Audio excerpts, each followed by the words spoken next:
Students, अब हम देखने वाले हैं कॉल बाय रेफरेंस मेथड को। तो कॉल बाय रेफरेंस क्या है, किस तरीके से काम करता है, वो हम समझते हैं। इससे पहले हमने समझा था कॉल बाय वैल्यू को, जैसे मैंने आपको बताया था कि जब हम कॉल बाय वैल्यू मेथड को यूज करते हैं तो जो ओरिजिनल पैरामीटर होते हैं वो मॉडिफाइड नहीं होते हैं, ये हमने समझा था। आज हमें समझना है क्या, कॉल बाय रेफरेंस को। तो आइए कॉल बाय रेफरेंस मेथड समझते हैं। कॉल बाय रेफरेंस मेथड, तो देखिए, in call by reference the address of the variable is passed into the function call as the actual parameter.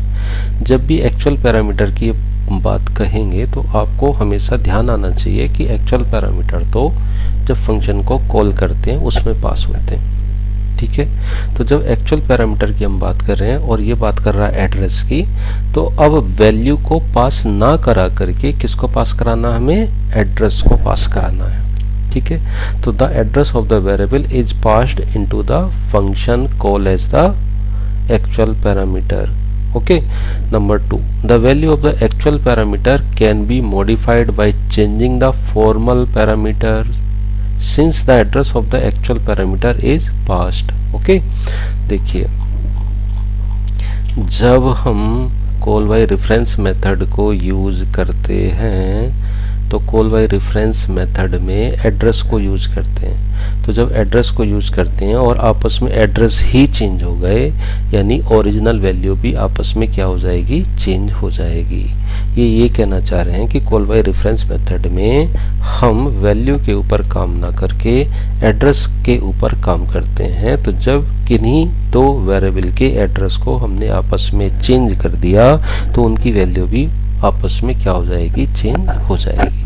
Okay, ये बात आपको समझ में आ गई होगी।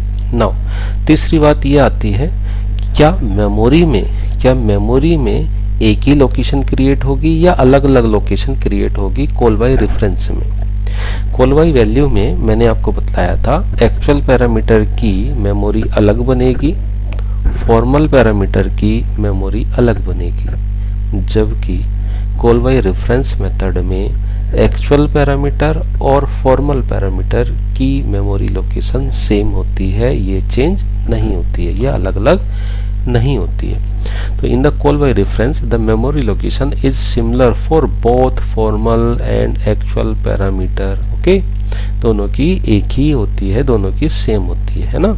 इस तरीके से प्रोग्राम वही है, सेम प्रोग्राम वही है, बस हमें क्या करना है, अब वैल्यू की जगह क्या पास कराना है, एड्रेस, ठीक है। तो बच्चों आपने पॉइंटर पढ़ा होगा, है ना। तो पॉइंटर क्या है, एक स्पेशल टाइप का पॉइंटर है। पॉइंटर क्या है, एक स्पेशल टाइप का वेरिएबल है जो वैल्यू की जगह पर किसको होल्ड करता है, एड्रेस को होल्ड करता है। पॉइंटर क्या है, एक स्पेशल टाइप का वेरिएबल है जो वैल्यू को होल्ड ना करके किसको होल्ड करता है, एड्रेस को होल्ड करता है। और हम अपने फंक्शन में क्या पास करा रहे हैं, रेफरेंस कहते हैं एड्रेस को। तो देखिए, हमने यहाँ पर सबसे पहले एक फंक्शन को डिक्लेयर किया, ये void swap और इंटीजर एस्ट्रिक का मतलब यहाँ पर पॉइंटर टाइप का एक वेरिएबल आएगा, यहाँ भी पॉइंटर टाइप का एक वेरिएबल आएगा। और ये पॉइंटर टाइप के वेरिएबल किसको होल्ड करेंगे, एड्रेस को होल्ड करेंगे। ओके, नाउ देखिए यहाँ पर क्या पूछा गया, print F enter the value of a की वैल्यू हमने पूछ ली। ऐसी हमने यहाँ पे पूछी print F enter the value of b की वैल्यू हमने पूछ ली। ए और बी की वैल्यू हमने यहाँ पर यूजर से पूछ ली, जो यूजर कीबोर्ड से एंटर करेगा। अब हमने यहाँ पर लिखा before calling swap function the value of a and b, यानी स्वैप फंक्शन को कॉल करने से पहले ए और बी जो वेरिएबल थे उनकी वैल्यू क्या है वो बताइए। तो ये ए और बी की वैल्यू यहाँ पर प्रिंट हो जाएंगी, जो ओरिजिनल वैल्यू होंगी वो प्रिंट हो जाएंगी। ओके, नाउ स्वैप फंक्शन को कॉल किया गया, ध्यान से देखिए, स्वैप फंक्शन को जब कॉल किया गया है तो अब यहाँ पर वैल्यू ना पास करके हमने क्या पास कर रखा है, देखो क्या पास कर रखा है, ये address of a, address of b, ठीक है। जब किसी फंक्शन को कॉल करते हैं तो वो कहाँ जाता है, अपनी डेफिनेशन पर जाता है। इसकी डेफिनेशन कहाँ लिखी हुई है, यहाँ पर लिखी हुई है ये, तो ये डेफिनेशन पर आ गया। यहाँ पर हमने डेफिनेशन लिखी void swap integer pointer x integer pointer y, ठीक है, क्योंकि डिक्लेरेशन में हमने बताया था यहाँ पर void swap इंटीजर पॉइंटर, तो वो पॉइंटर कौन से हैं, वो पॉइंटर ये वाले इंटीजर x और इंटीजर y है। ओके, अब देखिए मैपिंग कैसे होगा। इस एड्रेस ऑफ a जो वेरिएबल है वो कौन होल्ड करेगा, पॉइंटर x ये होल्ड करेगा। ऐसी एड्रेस ऑफ b जो है वो कौन होल्ड करेगा, पॉइंटर b होल्ड करेगा। यानी x के पास a का एड्रेस होगा, y के पास b का एड्रेस होगा।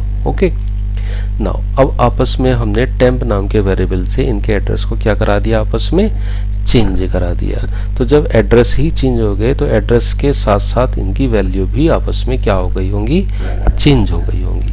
ठीक है, तो देखो समझो, इसको समझते हैं थोड़ा सा। देखिए ये एक मेमोरी है, ये क्या है, एक मेमोरी है। इस मेमोरी में a नाम का एक वेरिएबल है, ठीक है, इसको ये स्पेस मिला हुआ है। इसके अंदर हमने यूजर से पूछ लिया enter the value of a, उसने कहा 10 वैल्यू है। ऐसी मेमोरी में एक b वेरिएबल है जिसको मेमोरी में ये स्पेस मिला हुआ है और यहाँ पर हमने क्या वैल्यू रख दी है, 20 वैल्यू रख दी है। ठीक है, अब हमने कहा स्वैप फंक्शन आएगा और इन दोनों को आपस में क्या कर देगा, चेंज कर देगा। ठीक है, अब देखिए इस a का जो एड्रेस है और जो b के एड्रेस है इसको हम कैसे चेंज करेंगे। तो दो हमारे पास पॉइंटर है, एक x नाम का पॉइंटर है और दूसरा कौन सा पॉइंटर है, y नाम का पॉइंटर है। तो x नाम का जो पॉइंटर है वो किसको होल्ड कर रहा है, a के एड्रेस को, और y नाम का पॉइंटर जो है वो किसको होल्ड कर रहा है, b के एड्रेस को। a के एड्रेस पे क्या वैल्यू रखी हुई है 10 और b के एड्रेस पे क्या वैल्यू रखी हुई है 20। अब हमने अपने प्रोग्राम में यहाँ पर टेम्प नाम के वेरिएबल से इनको आपस में क्या करा दिया है, चेंज। क्या कि इस x को किसका एड्रेस दे दिया, y का, यानी x को किसका एड्रेस दे दिया, y का, यानी x को y का एड्रेस दे दिया ये वाला। तो अब x किसको इंडिकेट कर रहा है, 20 को, और इस y को किसका एड्रेस दे दिया भाई हमने, a का। तो अब y किसको इंडिकेट कर रहा है, a को। ठीक है, यानी a की वैल्यू 10 है। तो ये इस तरीके से आपस में चेंज हो जाती है। जब हमने इस प्रोग्राम को रन किया तो a की वैल्यू क्या है, 10 है, b की वैल्यू क्या है, 25 है। Before calling swap function the value of a and b, तो 10 और 25 प्रिंट होंगी। लेकिन जब हम आफ्टर कॉलिंग करेंगे स्वैप फंक्शन के बाद a और b को, तो a की वैल्यू क्या प्रिंट होगी, 25, और b की वैल्यू क्या प्रिंट होगी, 10 होगी। तो बच्चों ध्यान रखो हमेशा कि जब भी हम अपने फंक्शन को कॉल करते हैं रेफरेंस के ऊपर, तो जो एक्चुअल पैरामीटर की जो वैल्यू होती है वो क्या हो जाती है, चेंज हो जाएगी अकॉर्डिंग टू यूजर नीड। अगर यूजर कराना चाहे तो चेंज हो सकती है, यूजर चेंज ना कराना चाहे तो नहीं हो सकती। क्या पता वो स्वैप की जगह कुछ और काम कर रहा हो, हमने तो यहाँ पर स्वैपिंग में क्या कराया, चेंज कराया, तो वैल्यू चेंज हो गई है। ओके, तो अपनी नीड के अनुसार हम कॉल बाय वैल्यू और कॉल बाय रेफरेंस मेथड को फंक्शन के अंदर यूज करते हैं। आइए देखते हैं इसी को एक प्रोग्राम के थ्रू। तो देखिए प्रोग्राम वही है, सेम उसी तरीके से लिखा हुआ है। बस मैं यहाँ पर क्या करने वाला हूँ, कॉल बाय वैल्यू की जगह क्या लिखने वाला हूँ, कॉल बाय रेफरेंस। बाकी सब कुछ सेम है ना। और ये फंक्शन मैंने लास्ट टाइम आपको बनाया था, आप लिखा रहने दो, कोई दिक्कत नहीं है। यहाँ पर आपको क्या लिखना है, बस पॉइंटर ऑफ एक्स ऐसे लिखना है।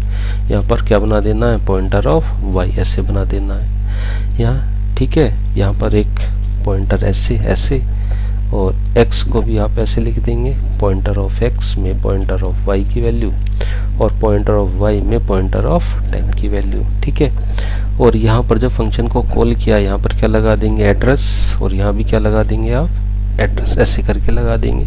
पूरा प्रोग्राम सेम है, कोई चेंज नहीं करना है, बस पॉइंटर की हेल्प से करना है। यहाँ पर फंक्शन का जो डेफिनेशन लिखी गई है वो हमने यहाँ पर पॉइंटर ले लिया है, और जब फंक्शन को यहाँ पर कॉल किया है तो वहाँ पर हमने एड्रेस को पास करा दिया है।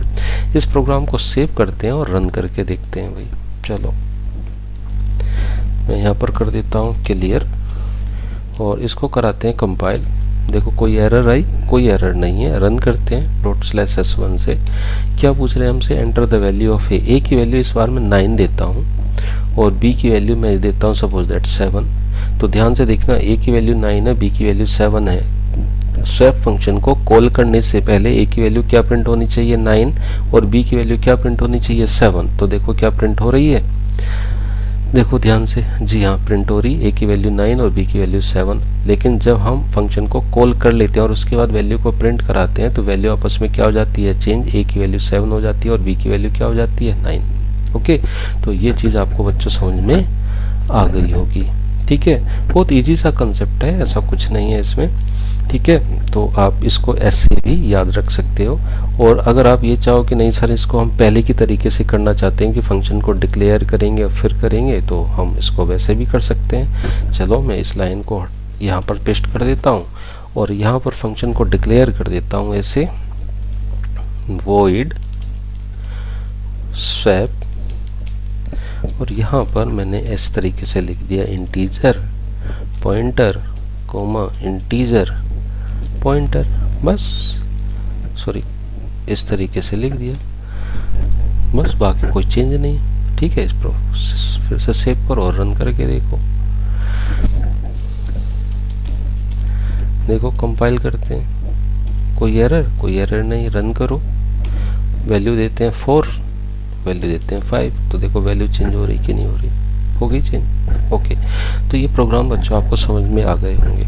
अब बात ये करते हैं कि सर जब ये क्वेश्चन एग्जाम में आएंगे तो हमें कितना लिखना होगा।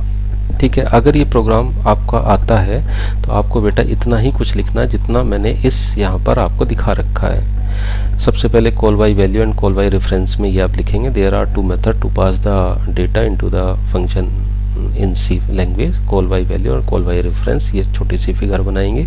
कॉल बाय वैल्यू में क्या करते हैं वो काम लिखेंगे, फिर उसका यहाँ पर एक छोटा सा प्रोग्राम बनाएंगे, फिर उसका ये आउटपुट लिखेंगे।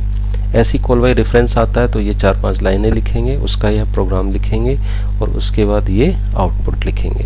बस इतना ही आपको लिखना है। ठीक है, और अगर आपके एग्जाम में पूछा जाता है कि एक्चुअल पैरामीटर क्या, फॉर्मल पैरामीटर क्या है, तो भी आप ये प्रोग्राम बना सकते हैं। ये जो प्रोग्राम, कोई सा भी प्रोग्राम बना सकते हैं, चाहे तो ये प्रोग्राम बना लो चाहे दूसरा प्रोग्राम, और बता सकते हैं कि सर ये जो है ए और बी ये एक्चुअल पैरामीटर है और ये जो एक्स और वाई है ये फॉर्मल पैरामीटर। ठीक है, अगर आपको डेफिनेशन नहीं आती और प्रोग्राम आता है तो आप सीधे से प्रोग्राम लिखिए और यहाँ पर लाइन खींचिए ऐसे करके और यहाँ पर लिख दिए दिस इज एक्चुअल पैरामीटर और this is formal parameter. Okay, पूरे नंबर मिलेंगे। ठीक है, विद आउटपुट आप उसको लिख सकते हैं। ठीक है, तो ये बच्चों जो टॉपिक था ये फिनिश हुआ। इसके बाद हम आपको बताने वाले हैं रिकर्सन, जो बड़ा ही इम्पोर्टेंट टॉपिक है और ये भी आपके एग्जाम में पूछा जा सकता है। आप अपनी तैयारी करते रहिए। Thank you very much.